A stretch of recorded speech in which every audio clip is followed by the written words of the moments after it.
Le mythe de la fondation de Rome, troisième vidéo.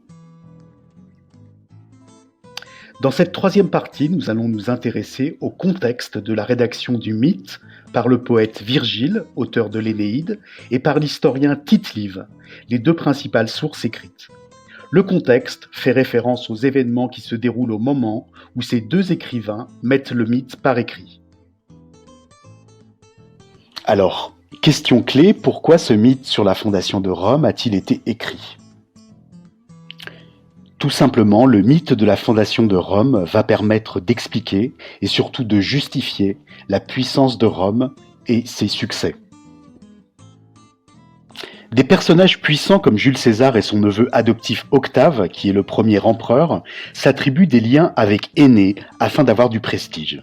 En effet, ils sont confrontés à des guerres civiles. Pour établir la paix, il leur faut prendre tous les pouvoirs. En affirmant être les descendants des héros Énée et des dieux Mars et Vénus, ils ont la légitimité pour renforcer leur autorité.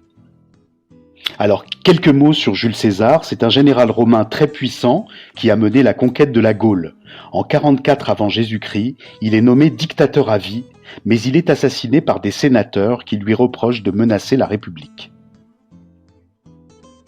Octave, lui, est le petit-neveu et le fils adoptif de Jules César. Il reçoit du Sénat le titre d'Auguste en 27 avant Jésus-Christ, après avoir mis fin aux guerres civiles. Le titre d'Auguste fait de lui un personnage quasiment divin. Ce titre était jusque-là réservé aux dieux. Il devient le premier empereur romain et exerce un pouvoir permanent jusqu'à sa mort en 14 après Jésus-Christ.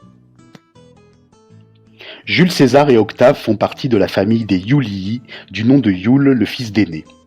La famille impériale favorise donc la rédaction du mythe et souhaite appuyer sa légitimité sur ses récits. En effet, si Jules César et Octave sont les descendants d'Énée, il est normal et logique qu'ils gouvernent.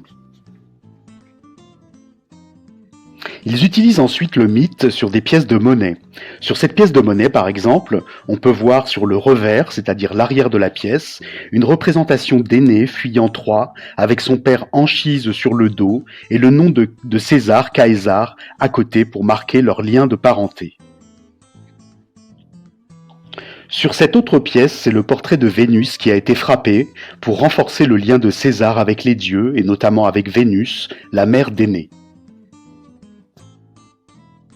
En résumé, le mythe de la fondation de Rome a été écrit dans un contexte où les dirigeants de Rome avaient besoin de s'attribuer des ancêtres glorieux ayant des liens de parenté avec les dieux. Le mythe de la fondation de Rome par Romulus est un récit légendaire raconté par les auteurs latins tels que Virgile et Tite-Live. Selon cette légende, Romulus aurait fondé Rome sur la colline du Palatin après avoir écarté son frère jumeau Rémus. Ce mythe permet aux Romains de s'attribuer des ancêtres glorieux et de justifier leur domination sur le bassin méditerranéen.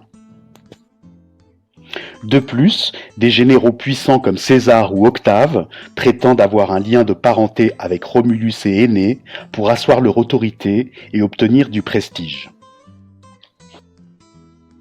Mais, comme nous l'avons vu dans la vidéo précédente, l'archéologie permet aussi d'étudier l'origine de la fondation de Rome.